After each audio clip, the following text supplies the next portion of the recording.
And now the question is, a parallel plate capacitor has a dielectric slab in it. The slab just fills the space inside the capacitor. The capacitor is charged by a battery and the battery is then disconnected. Now the slab is started to pull out uniformly at t equal to 0. If at a time t, capacitance of the capacitor is C, potential difference across the plate is V, and the energy stored in it is U, then which of the following graphs are correct? That we need to find out. So there are 4 graphs given. We need to find out which among the 4 graphs are the correct one. So question is that we have a parallel plate capacitor, a dielectric is filled in it, and which is being pulled out of the capacitor. Let dielectric constant is K. The dielectric is being pulled out and with constant speed V. So in time t, the dielectric has moved out by a distance Vt.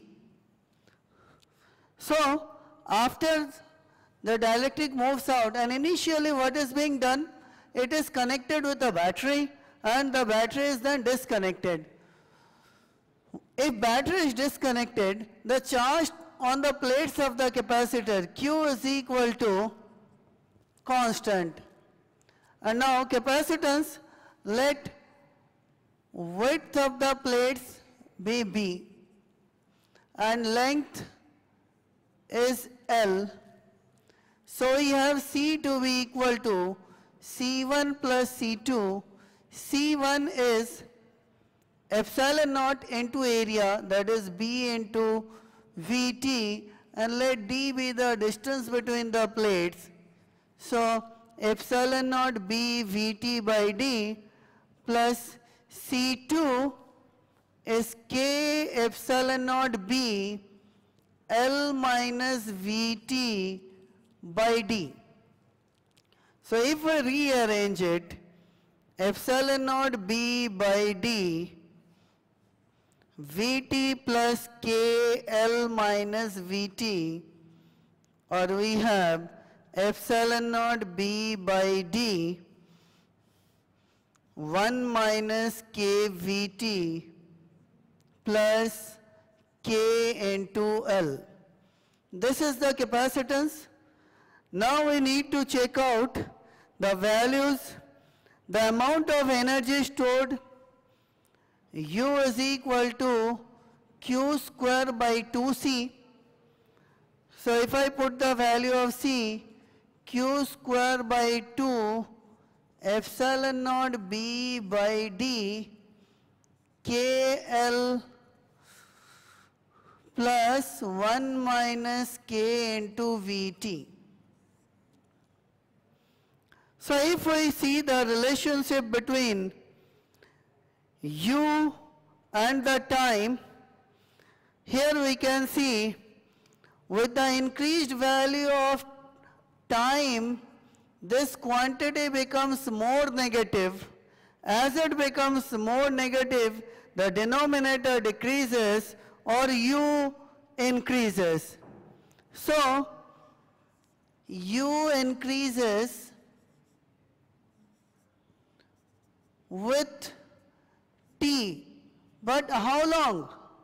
As long as the dielectric is inside.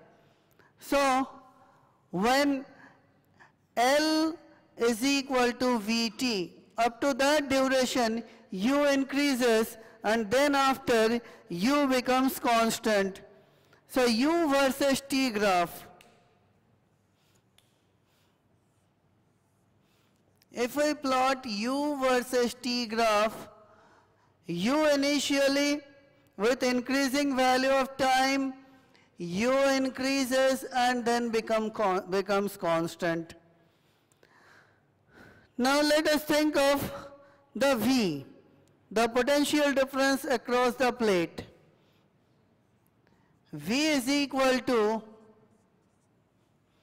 Q by C, and as similar to U, we can see with increasing value of T, V also increases till L equal to Vt. So if we plot V versus T graph, it increases and then becomes constant. So that is V versus T graph. If we plot U versus V graph, U is equal to Q square by 2C is equal to half Q into V. As Q is constant, we can have U proportional to V. So if we plot U versus V graph, it is a straight line passing through origin. And if I think of capacitance versus time graph, if we see capacitance versus time graph, this is the equation. If T increases, if time increases, this quantity becomes more negative and capacitance decreases. So if we plot the C versus T graph, C versus T graph, C first decreases and then becomes constant. So this is C versus T graph. And if I like to plot V versus C graph, V and C we can see they are inversely proportional.